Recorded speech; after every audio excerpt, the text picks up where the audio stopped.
Is it right to say that Brexit has harmed the UK economy? Well, Yes. So, Like, demonstrably, obviously, yes. Like, this is the thing, right?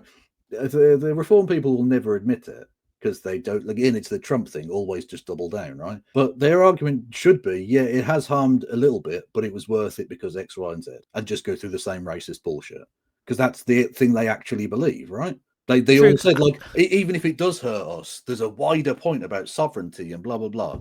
Ironically, then they just got rid of a load of white European migrants and traded it in for a bunch of migrants from the Indian subcontinent instead at higher rates. Well done, well done. You got exactly what you didn't want, Brexit voters. And regardless, right, the thing that's the issue is that there are arguments for Brexit from a left-wing perspective in terms of creating a more kind of industrial economy rather than doing a protectionist trade policy and things like that. We could do instead of being like free trade, but free trade politics is so kind of ingrained in the basis for our economy, right? Like the amount of food we import from Europe, the amount of things that we need to have access to in the European common market to import to keep our economy going is these are all incredibly important things, and it's been no good for anybody because the people who fought for Brexit are free trade economists. They believe in free trade. They believe in comparative advantage and easy importing because that's the shape of the Thatcherite economy that was created in the 1980s and continue till today. And they took that paradigm that they wanted and then did the most economically harmful thing to do given that economy they've created. It's it's genuinely insane, right? Because they were trying to pretend that we could do protectionist policy or the jobs have gone because of the EU. I mean, free trade did hurt the industrial jobs in the heartlands of this country, but it wasn't the EU. It was the broader kind of macroeconomic policy that we pursued. Yeah. And they were trying to sell that leaving the EU would bring those jobs back, but instead they weren't actually doing it for free trade with Europe. They were doing it so that we can have free trade deals with fucking Vietnam and America. Yep. Like, it's insane. They wanted to get rid of a good free trade agreement with the worst free trade agreement and not do the industrial policy or the protectionism to protect the industries that they pretended the EU had cost us. It was ridiculous. Yeah, that was fundamentally the flaw with the Lexit argument, because you could make left-wing arguments for why the EU is bad and why leaving it would be a good thing, potentially. But unfortunately, the advantages we might have gotten out of it were never going to be taken advantage of because we were going to have right-wing governments and not remotely progressive governments, fundamentally. So, there were never going to be protectionism. There was never going to be independent foreign policy. There was never going to be any of these things.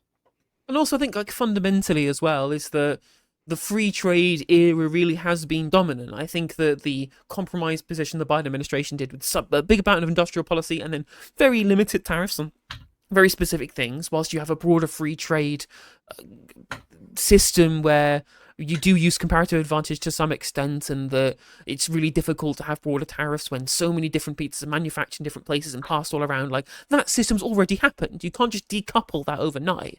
So broadly, I think you do have to accept some amount of free trade. The issue, of course, is that, even despite of that, you can still do industrial policy at the same time. Yeah. We didn't hear the government mentioning Brexit an awful lot recently, but now Rachel Reeves says that Brexit is making Britain's core productivity worse, or the way we've gone about Brexit. You've got the Bank of England Governor, Andrew Bailey, saying that Brexit will have a negative impact on the UK economic growth for the foreseeable future.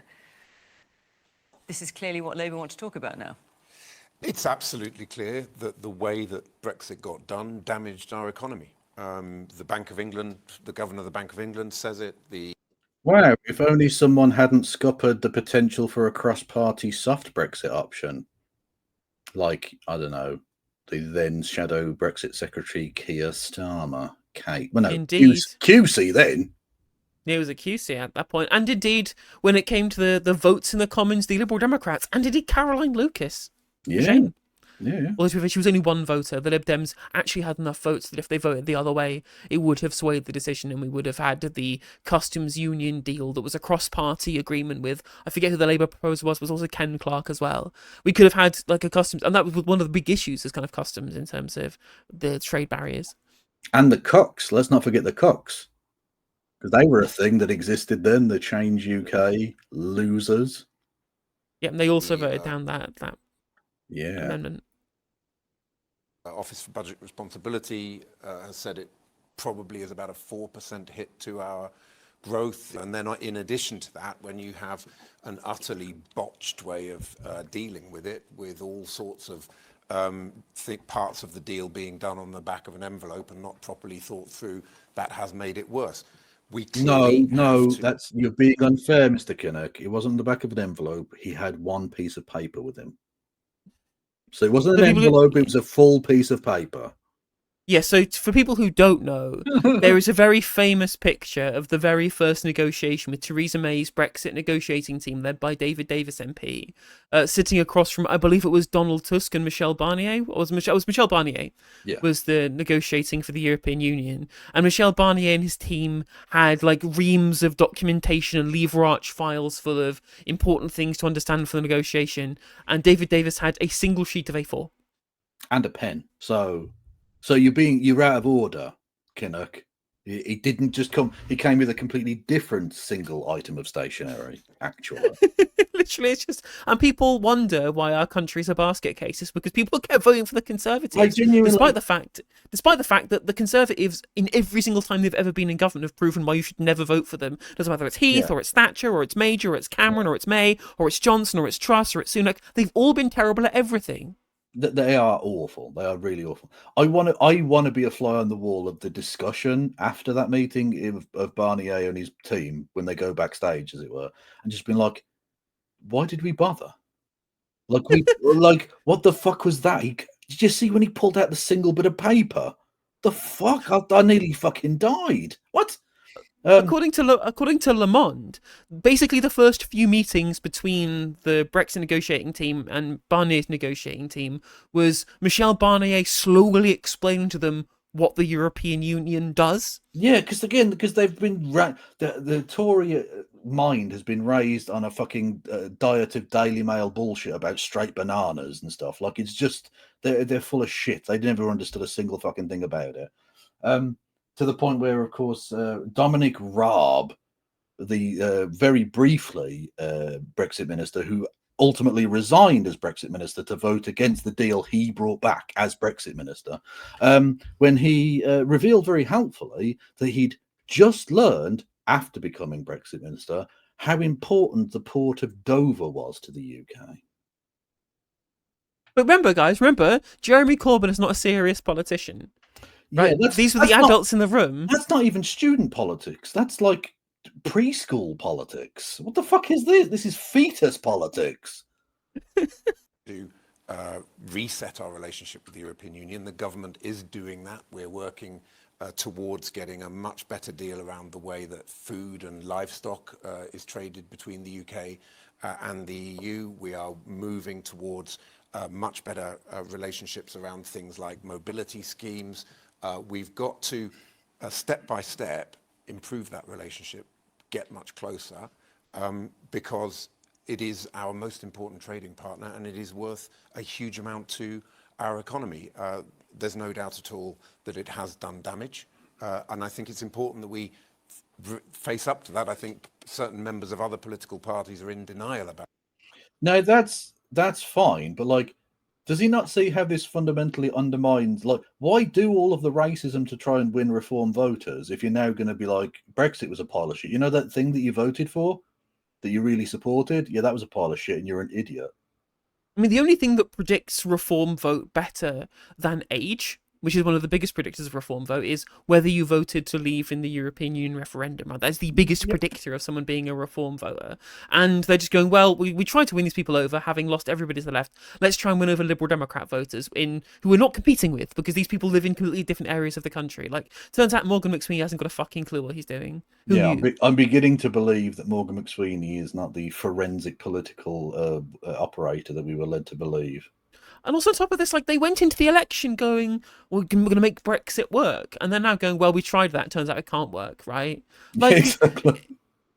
It's like Mark Corrigan trying to deliver Project Zeus, having told the nation he was going to deliver Project Zeus and goes, it's impossible, can't integrate sales and marketing, so it doesn't work. And I'm just like, yeah, we could have told you all this. And I hope that Jeremy Corbyn gets to play the I forget the name of the character, the Scouse lad.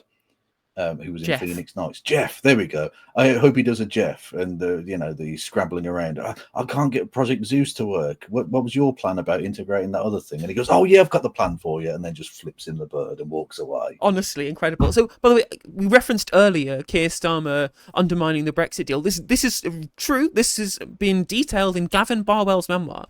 That there were secret backstage talks between the Theresa May government and Jeremy Corbyn's opposition to find a compromise Brexit deal. And Jeremy Corbyn and his team were perfectly willing to agree with it because they wanted to talk about the economy. They only wanted to talk about the economy. And it was correct that they only wanted to talk about the economy. And Keir Starmer, because he was a wrecker, essentially a Labour Together stooge at the time, this was 2018, 2019, I believe, in the background collapsed those talks deliberately by refusing to agree to anything that wouldn't have a second referendum or a confirmatory referendum or anything included as well. And we know that he was deliberately doing this insincerely because Gavin Barwell secretly proposed to Keir Starmer something that Keir Starmer had proposed to him the previous day, and Keir Starmer refused it and saying we'd never agree to anything like that.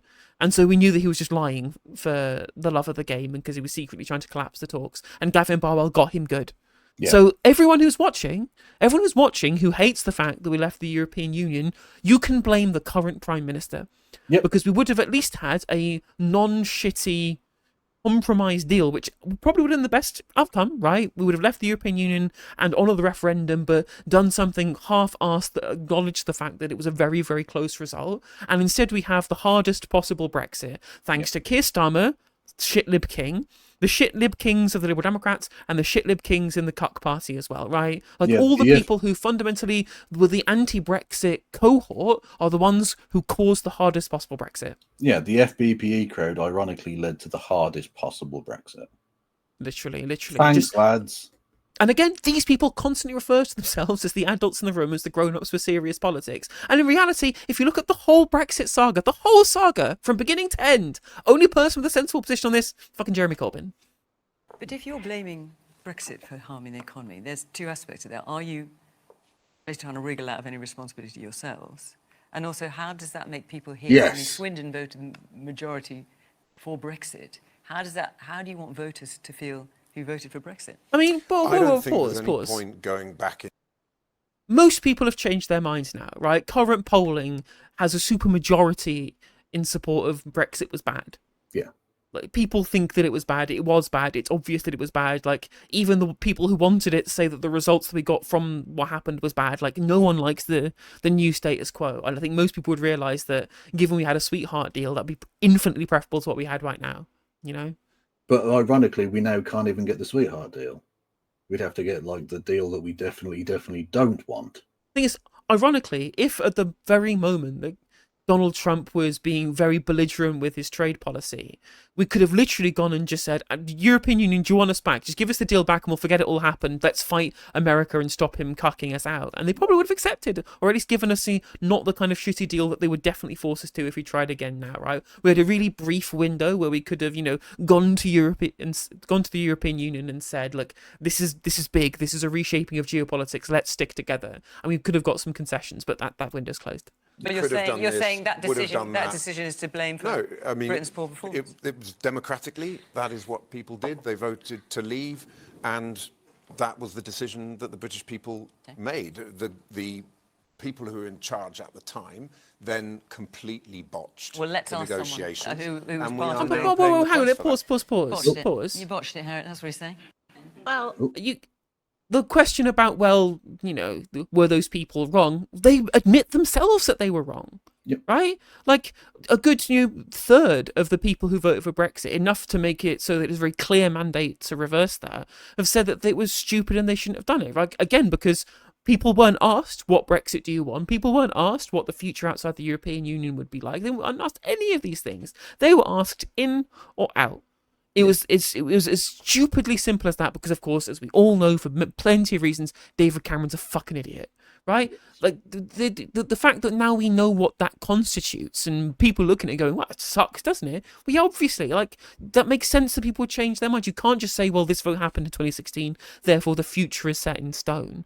People change their minds all the time, especially given extra information. In fact, it is it's good to re-review what you've done previously, given new information, and try and change the things that you got wrong. That should be welcomed, to admit those mistakes. Yeah.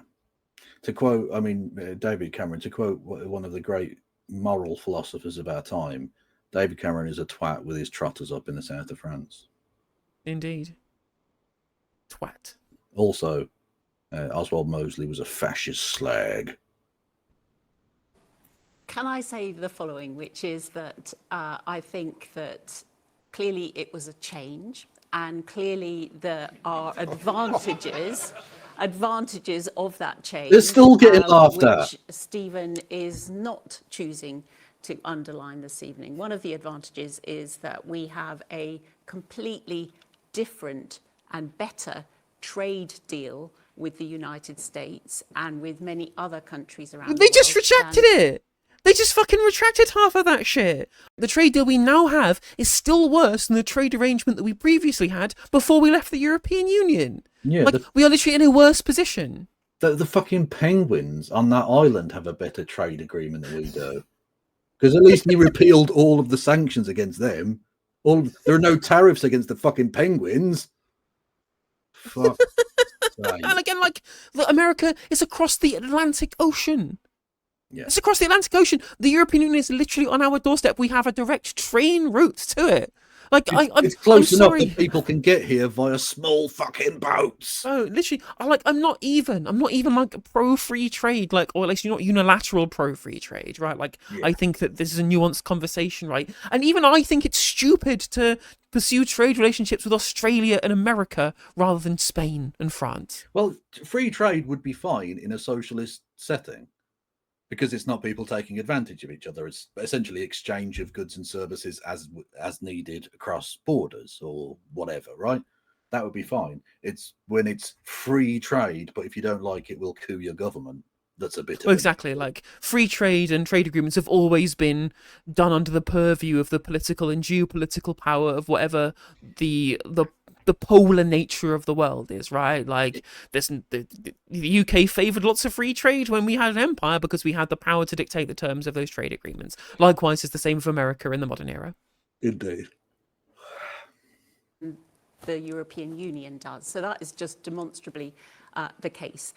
The second thing I would say, and I say as someone who I've been on the Treasury Select Committee now for the last 5 years. I know, but you are shadow trader. How much is that US deal worth, United Kingdom? Well, it's better than for example, our tariff. You're being laughed at. You haven't been in fucking office for 18 months now or whatever, and you're still being laughed at. That's how much of a clown you are. Just like when Kinnock wouldn't say zero because that's too embarrassing. The actual number, it's the meme, isn't it? Total profit, £2. Bargain hunt, yeah. It's literally bargain hunt. It's nonsense, mate. This is tragic. Because if it was worth 100 squillion gazillion, she'd say so. But it's obviously worth tuppence. I'm not a fan of tariffs myself, but they are 10% compared to the European Union having to pay significantly higher. So we have got a better trade deal objectively. But is it worth more money than the deal that we had with the European Union? And pause again as well. We have with the European Union. Oh, God. Not even a politician. The random celebrity they've invited on is donking on you. Literally. And fundamentally, right, is that the better trade deal that we have with America that is still worse than what our trade relationship was pre-Trump is only being given to us on the fact that under Scott Bessent's geopolitical maneuvering tariff plan, where he has stratified the world into adversaries, acquaintances, and vassal states, we must become a vassal state to get that deal, right? Yep. The maneuvering that Trump has done against us is not something that is give us a beneficial relationship because we're equal partners. No, we are a protectorate. We are a vassal state. We are entirely subsumed within the American unipole of the modern geopolitical framework. In a world in which the American empire is collapsing and dying and the Chinese century is beginning. I cannot put into words just how monumentally stupid it is to hitch the failing country of the United Kingdom to the failing economy of the United States of America, given what's happening now, just because we might get slightly lower tariffs post-Brexit. Like the basis for this entire argument is entirely moot in the wake of the Liberation Day Besant era of geopolitics. What we have with the European Union is zero tariff and zero quota. So it's much better than the one we have with the US, but it's very much the case over the last 5 years that we've been scrutinising this on the Treasury Select Committee. It's very much the case that the economic changes in terms of... Are you struggling here, Harriet? I'm not...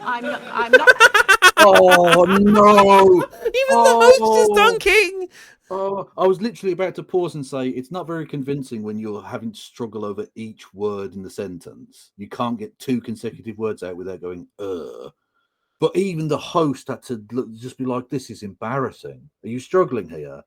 Do I need to write down the sentence you want to say and then say it?" Yeah, It's like watching a fish flop around out of water. it really is. This is honest to God.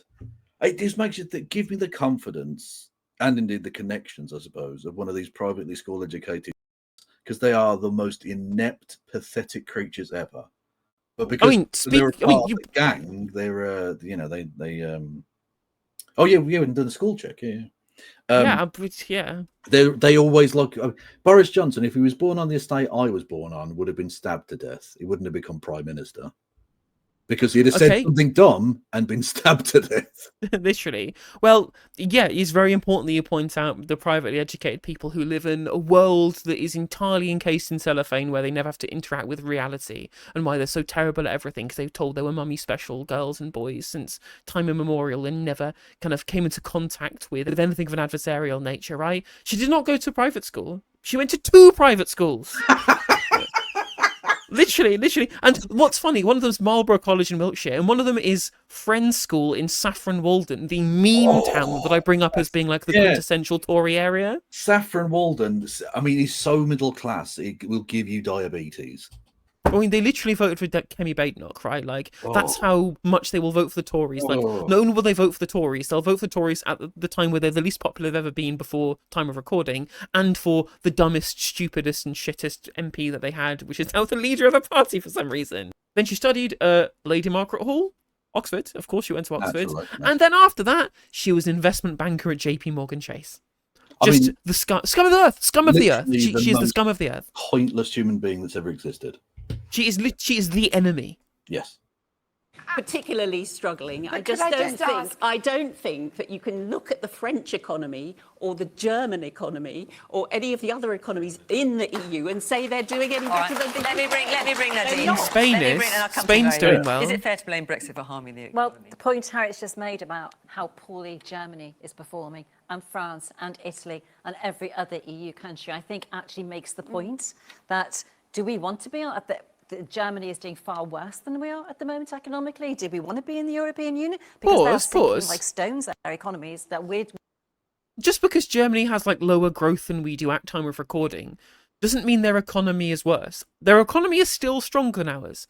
They still have a bigger industrial base than we do. They still have higher living standards than we do.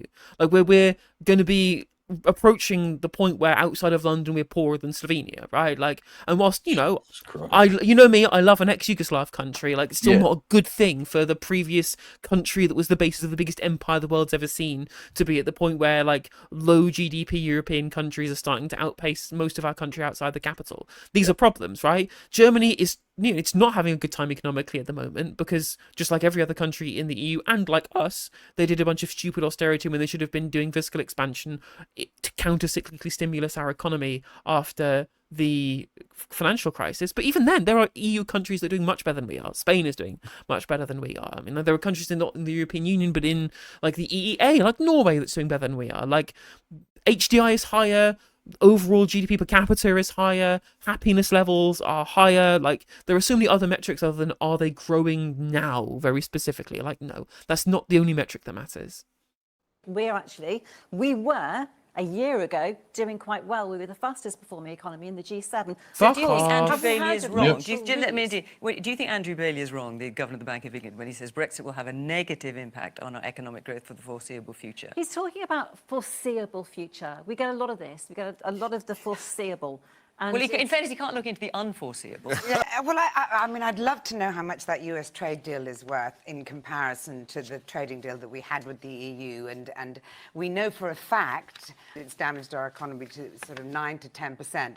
Now, Germany has its own issues. People take issue with that. Well, there's an Some say awful lot of 4%, business there's- leaders who, okay, between 4% and 10%. I think that it would be a lot shorter conversation if we went through the list of benefits that we've had as a result of leaving the EU. Where's the abandonment of all that red tape? You know, how's it improved our lives? Is the NHS in a better situation? You know, I think that ultimately, we know that it's damaged our economy. Okay, we can argue about the percentages, but to deny it altogether is crazy. So let's talk about the advantages. I'm just not hearing them from anybody. And I think that you use reference to Germany. We just did an India Brexit. trade deal. Yes, I to be know fair. we did. Yeah. A marvellous. That's 2 trade deals that we've managed. Quite a lot. All right. Quite 73. honestly. And its massive increase in the number of student visas to India is one of the reasons that you will be destroyed and hated forever by your voters. I mean, literally. I mean, what is interesting though is that I don't really mind student visas. That's foreign capital. That's fine, right? But they have these deliberately like undercutting visas for people coming over here and not paying national insurance as well. For people coming over here working from India as part of the trade deal. And the US trade deal that they were talking about, as we mentioned before, is also stupid because it's still worse than what we had before Trump. Like, if you enjoyed the video, make sure that you like and leave a comment. That helps the video out in the algorithm. If you subscribe and ring the bell, it'll let you know when I go live. I stream every day on YouTube and Twitch. You can also follow all of my socials down in the description. And if you want to support me in a more financial manner, there's a join button for memberships. It's just 99p to be a member on YouTube, as well as a Patreon, and there's some merch there as well. And hopefully I'll catch you on the next video. Take care.